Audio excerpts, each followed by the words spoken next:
વલસાડ જિલ્લાના ઉમરગામ ખાતે રહેતા પરિવાર દ્વારા ગત રાત્રિના સુમારે અગમ્ય કારણોસર સામૂહિક આપઘાત કરી લેવાયો હતો। સૂત્રો દ્વારા મળતી માહિતી મુજબ બાળક અને પત્નીને ઝેરી દવા પીવડાવવા બાદ પતિ દ્વારા ગળે ફાંસો ખાધો હોવાની માહિતી જાણવા મળી રહી છે।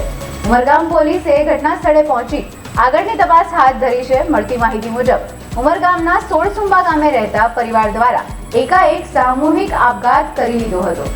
પરિવાર ફ્લેટ ભાડે રાખીને રહેતો હતો। સવારના સુમારે લાંબા સમય સુધી મકાનનો દરવાજો ન ખુલતા પાડોશી દ્વારા મકાનનો દરવાજો ખખડાવાયો હતો, જે બાદ પણ દરવાજો ખોલ્યો ન હતો। પાડોશી દ્વારા આ અંગેની જાણ અન્ય પાડોશીઓને કરાતા તાત્કાલિક ઘટના સ્થળે પહોંચી આવ્યા હતા અને દરવાજો ખખડાવ્યો હતો, પરંતુ અંદરથી કોઈ જવાબ ન મળતા પાડોશીઓ દ્વારા દરવાજો તોડીને ચેક કરાતા પુરુષે ફાંસો ખાધેલી હાલતમાં જોવા મળ્યો, જ્યારે મહિલા અને બાળક બેડ પર સૂતેલા મળી આવ્યા હતા। જે બાદ પાડોશીઓ દ્વારા આ બાબતની જાણ પોલીસને કરાઈ હતી, તો પોલીસ તાત્કાલિક ઘટના સ્થળે પહોંચી તપાસ શરૂ કરી હતી।